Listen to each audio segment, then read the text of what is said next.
Diriwayatkan oleh Imam Ahmad bin Hanbal dalam musnadnya bahwa ada seorang laki-laki yang bernama Nuaiman. Ini Nuaiman, di kehidupan Rasulullah SAW ada orang yang seperti itu gitu. Orang yang sering minum minuman keras. Rasulullah SAW marah, murka. Rasulullah kalau yang berhubungan dengan Rasulullah tidak marah. Tapi kalau sudah berhubungan dengan agama, Rasulullah SAW adalah orang yang paling marah, orang yang paling istiqomah dalam kebenaran. Maka Rasulullah panggil Nuaiman, apa yang kau lakukan? Dia katakan, aku minum minuman keras ya Rasulullah. Rasulullah cambuk dia. Kemudian dia bertobat kepada Allah. Kemudian ketahuan lagi minum. Kemudian dicambuk lagi oleh Rasulullah SAW, sehingga sebagian sahabat memukul dia dengan pukulan yang banyak. Sehingga apa yang berlaku? Sebagian sahabat mengatakan, la'natullahi ala Nuaiman. Semoga Allah melaknat Nuaiman. Dia mempermainkan Rasulullah. Dia bilang sudah mau taubat tapi minum lagi. Dia bilang sudah mau taubat tapi minum lagi.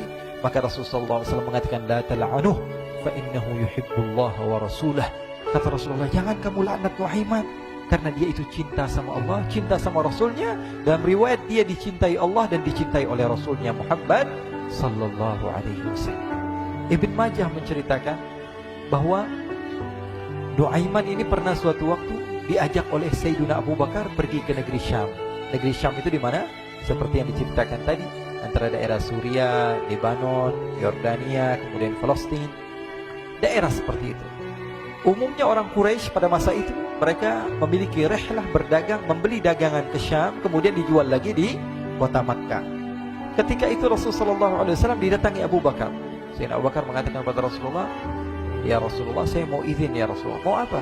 Saya mau ajak dua sahabat kamu ini ikut berdagang ya Rasulullah. Siapa kata Rasulullah? Nuaiman. Kata Rasulullah SAW, Nuaiman kamu mau ajak? Mau ngapain? Biar seru-seruan aja ya Rasulullah. Kata Rasulullah, ya sudah, saya izinkan kamu bawa Nuaiman. Ketika itu Sayyidina Abu Bakar membawa Nuaiman sama satu sahabat namanya Suwaibid ibn Harmalah.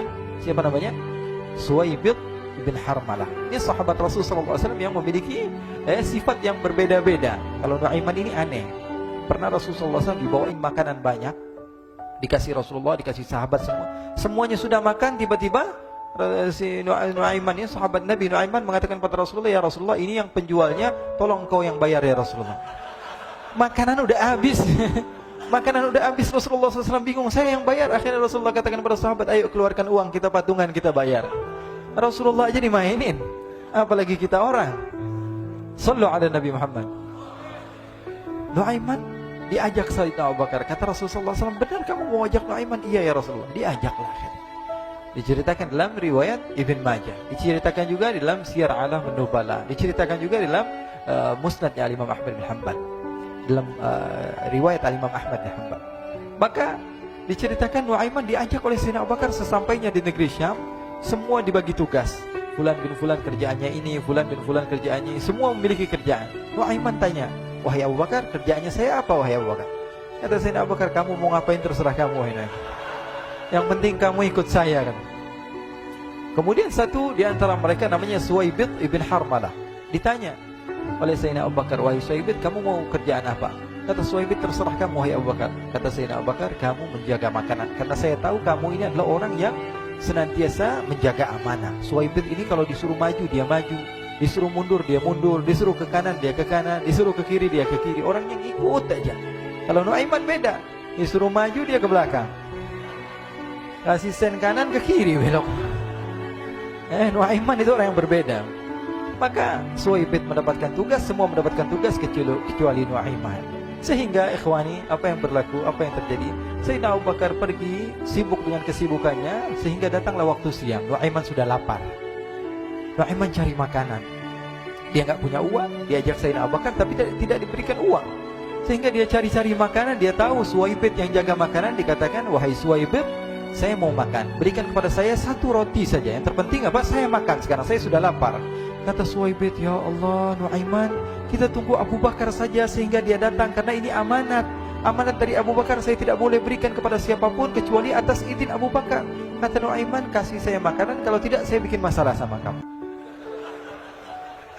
Merah wajahnya Suwaibid, karena dia tahu, jangankan saya, Rasulullah aja dimainin. Bingung, apa yang harus saya lakukan? Akhirnya Nuaiman bilang, gampangannya aja, kata Nuaiman, kamu kasih saya makanan, atau kalau tidak saya bikin masalah sama kamu.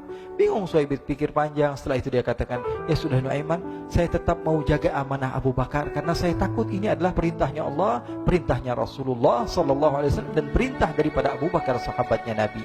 Kata Nuaiman, kalau memang begitu kamu maunya, ya sudah, berarti kamu ngajakin berantem sama saya. Nuaiman pergi ke pasar. Dia cari-cari tempat penjualan hamba sahaya. Dia lihat-lihat beberapa hamba sahaya. Ini berapa harganya? Ini katanya 10 qalanis. Ini berapa? Ini harganya, hitungan orang zaman dahulu. Kita sih hitung seperti dirham, berapa ratus dirham gitu. 200 dirham. Yang ini berapa? 300 dirham. Yang ini berapa harga hamba sahaya? 300 dirham. Harganya antara 300, 200 sampai 100. Kemudian Nuaiman mengatakan kepada penjual hamba sahaya tersebut, saya punya juga hamba sahaya, tapi saya jual cuma 20 dirham saja, murah. Apa benar ada hamba saya harganya segitu? Iya, karena dia punya aib, ada kekurangan. Apa? Nanti kalau kalian tangkap, dia bakalan teriak, saya ini bukan hamba sahaya, tapi orang merdeka. Akhirnya semua orang berkumpul mau beli. Ini Nuaiman sama Nuaiman diajak ke Suhaib bin Harmalah tadi. Kata Nuaiman, itu ada orang yang berdiri sedang menjaga makanan, itu hamba sahaya saya, tangkap saja. Oh, baik. Diberikan uang 20 dirham, dimasukkan oleh Nuaiman ke kantongnya, kemudian Suhaib ditangkap. Ketika ditangkap, Suhaib teriak, saya bukan hamba saya orang merdeka. Maka orang-orang tersebut mengatakan, saya sudah tahu kekurangan kamu. Ini memang kekurangan kamu, memang kamu, tapi saya tidak perlu dengan bacot kamu, yang penting kerjanya kamu gitu. Ya kan hamba saya untuk apa? Untuk kerja. Mau dia ngomong apa, mau ngomel, terserah, yang penting dia mau kerja. Akhirnya ditangkaplah Suhaib dan dijual di pasar. Nuaiman punya uang banyak ini. Dia beli makanan, dia beli minuman, dia beli hadiah buat Rasulullah. Dia beli macam-macam di negeri Syam ini. Waktu itu adalah superpower, adidaya Romawi. Pada masa itu semua barang mahal, tapi Nuaiman banyak uangnya. Dia belanja ini, belanja itu, sehingga Sayyidina Abu Bakar pun pulang. Ketika Sayyidina Abu Bakar pulang, Sayyidina Abu Bakar cari, mana ini Suhaib? Kita semua sudah lapar. Kata Nuaiman dengan mudahnya dia mengatakan, sudah saya jual wahai Abu Bakar. Maka Sayyidina Abu Bakar bertanya, apa yang kau lakukan wahai Nuaiman? Diceritakan oleh Nuaiman dengan jujur. Nuaiman ini orangnya apa adanya, tapi nyusahin. Saya jual. Akhirnya dibawa oleh Nuaiman, Sayyidina Abu Bakar pergi ke mana? Ke pasar. Lalu dibeli lagi oleh Sayyidina Abu Bakar As-Siddiq Suhaib, yang tadinya orang merdeka menjadi hamba sahaya sebentar, kemudian dibeli lagi oleh Sayyidina Abu Bakar. Pulang ke Madinah, kisah ini diceritakan di hadapan Rasulullah SAW. Maka perawi mengatakan, fadhahikan nabiyyu hatta badat nawajiduhu. Ketika diceritakan kisah Nuaiman tersebut dengan Suhaib, Rasulullah tertawa sejadi-jadinya, sehingga gigi geraham Rasulullah SAW nampak di wajah mata para sahabat. Sehingga perawi lain mengatakan, 1 tahun berlalu Rasulullah, setiap ada tamu yang datang kepada Rasulullah, Rasulullah akan ceritakan kisah Nuaiman menjual Suhaib tersebut. Jadi ada ikhwani, jangan kalian kira Rasulullah SAW itu hidup di satu masa sahabat-sahabatnya itu seperti ustaz-ustaz yang khusyuk, yang kayak Habib bin Anis ini banyak. Bahkan ikhwani, mungkin di akhir karena masanya sudah habis, pernah suatu waktu Rasulullah SAW didatangi asyraf, delegasi dari beberapa negara yang ingin mengenal apa itu agama Islam. Sehingga mereka datang ke rumah Rasulullah SAW membawa unta, kendaraan yang ketika itu kendaraan yang paling mahal mereka miliki. Itu untanya yang paling mewah. Diikat di depan rumah Rasulullah SAW. Tamunya pun masuk, duduk bersama Rasulullah SAW. Di depan rumah Rasulullah SAW ada beberapa sahabat. Ada Sayyiduna Hamzah. Kalian tahu Sayyidina Hamzah adalah orang yang pemberani. Ada Sayyiduna Umar. Kalian tahu Sayyidina Umar adalah orang yang pemberani. Ada Sayyiduna Ali bin Abi Thalib. Ada Sayyiduna Sa'ad bin Abi Waqqas. 4 sahabat ini lagi nongkrong gitu depan rumahnya Rasulullah SAW, berjaga sebelum Allah Subhanahu wa taala turunkan ayat wallahu ya'simuka minan nas. Ketika mereka sedang asyik duduk, tiba-tiba Nuaiman datang. Ini Nuaiman kalau datang pasti bikin sesuatu yang aneh. Bahkan dikatakan tidaklah Rasulullah SAW dalam keadaan bersedih, kecuali Nuaiman datang Rasulullah akan tersenyum. Jadi sebagian sahabat itu senang kalau sudah Nuaiman datang, pasti Rasulullah bahagia. Tapi ketika itu Nuaiman datang, ingin duduk bareng-bareng Sayyidina Hamzah. Sayyidina Hamzah katakan kepada Nuaiman, bercanda begitu. Nuaiman, kamu lihat unta orang datang dari luar Arab ini. Lihat, kata Nuaiman, ini besar banget ini, badannya besar gitu. Dagingnya pasti banyak. Iya nih, kalau kita sate enak nih ntar malam. Kata Nuaiman. Kata Sayyidina Hamzah, apakah kamu berani? Kata Nuaiman, saya berani aja asal kalian gak bilang sama Rasulullah. Kata Sayyidina Hamzah, benar wahai Nuaiman, benar kan? Akhirnya Sayyidina Hamzah lupa masalah itu, cuma bercanda-bercanda saja. Sayyidina Hamzah lagi asik sama Sayyidina Umar, Sayyidina Ali. Tiba-tiba apa? Ternyata ketika dia melihat unta tersebut sudah pisah antara kepala sama badannya. Nuaiman mengatakan, wahai Hamzah, ini unta saya sudah potong, saya mau pergi sebentar. Kalau Rasulullah cari saya, tolong jangan beritahu di mana saya. Nanti kalau keadaan sudah aman, mari kita nyate bareng-barengan. Ini ada yang seperti itu di zaman Rasulullah SAW.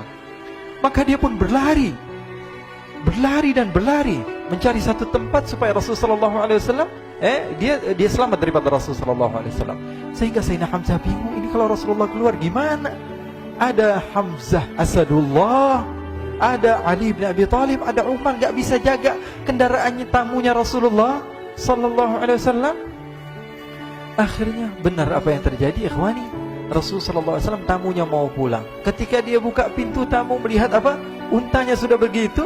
Mereka teriak, wa naqatah, unta kami wahai Muhammad. Baru mau kenal Islam, unta kami, kendaraan kami sudah dibuang. Rasulullah SAW lihat Sayyidina Hamzah, lihat Sayyidina Ali. Mereka gak bisa ngomong, mereka hanya bilang apa? Nuaiman ya Rasulullah.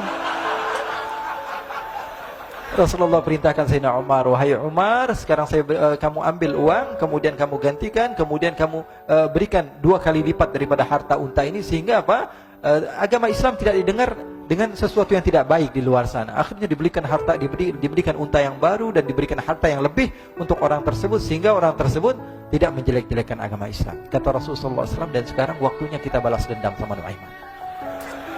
Nuaiman ternyata berlari tempat yang jauh sampai hampir keluar dari kota Madinah. Dia dapatkan seorang sahabat Nabi yang hadir juga dalam peperangan Badar, namanya Al-Miqdad bin Al-Aswad. Siapa namanya? Al-Miqdad bin Al-Aswad ketika itu sedang menggali sumur. Ketika sedang menggali sumur, Nuaiman datang. Nuaiman katakan kepada Miqdad, wahai Miqdad, wahai sahabat Rasul, kamu orang yang hadir dalam peperangan Badar, kamu adalah orang yang hebat. Dipuji-puji sama Nuaiman. Ada maunya ini. Akhirnya dia bilang, wahai Miqdad, tolong saya. Kenapa wahai Nuaiman, kamu ini kekasihnya Rasulullah, orang yang disayang sama Rasulullah. Kenapa? Saya ini sedang dikejar-kejar orang jahat. Tolong selamatkan saya. Saya pengen masuk ke dalam sumur, boleh atau tidak? Kata Miqdad, siapa yang mengejar kamu? Pokoknya saya dikejar sama orang-orang. Kamu mau atau tidak selamatkan saya? Ya sudah, selagi kamu itu adalah sahabat Nabi, silahkan kamu masuk. Masuk akhirnya Nuaiman ke dalam sumur tersebut. Lalu Nuaiman mengatakan, wahai Miqdad, dia keluar lagi. Nanti kalau ada yang cari saya, tolong jangan beritahu saya di dalam sumur ya. Kata Miqdad, baiklah. Kata Nuaiman, siapapun yang bertanya tentang saya, kamu tidak akan kasih tahu. Iya kan? Walaupun Rasulullah yang tanya saya. Katanya, nggak mungkin Rasulullah datang ke tempat sejauh ini. Iya, walaupun Rasulullah. Akhirnya masuk Nuaiman. Setelah beberapa menit Rasulullah dan rombongan benar datang. Miqdad bingung ini. Ini kenapa Rasulullah datang ke RW kami ini? Ada apa yang Rasulullah sampai sejauh ini? Ditanya, ya Rasulullah, ada apa ya Rasulullah? Kata Rasulullah, saya cari Nuaiman. Di mana Nuaiman? Innalillah, kata Miqdad. Nggak dijawab ini Rasulullah. Kalau dijawab saya ingkar janji. Akhirnya apa dia katakan? Wahai Rasulullah, mata saya tidak memandang kepada Nuaiman, tapi tangannya nunjuk ke dalam sumur. Sahabat. Apa dia bilang? Mata saya tidak melihat kepada Nuaiman, tapi tangannya nunjuk ke sumur. Akhirnya dibuka sama Rasulullah, Nuaiman muncul. Kata Rasulullah, Nuaiman, kamu bikin malu saya, wahai Nuaiman. Ya Rasulullah, yang bersalah bukan saya, tapi orang yang mencari saya bersama kamu ya Rasulullah. Akhirnya Rasulullah nengok siapa, ternyata Nuaiman sudah lari kabur. Sallu ala Nabi Muhammad. Kisah-kisah seperti ini sebenarnya banyak sekali ya. Ini menunjukkan kepada kita bahwa kehidupan Rasulullah itu begitu indah. Rasulullah SAW, kalau kamu mau menjadi orang yang baik, contoh Rasulullah. Mau menjadi bapak yang baik, contoh Rasulullah. Mau menjadi pemimpin peperangan yang baik, Rasulullah. Mau menjadi murid yang terbaik, contoh Rasulullah. Bagaimana akhlak Rasulullah. Mau menjadi suami yang baik, contoh Rasulullah. Dalam segala hal, apapun itu Rasulullah SAW adalah makhluk yang paling terbaik.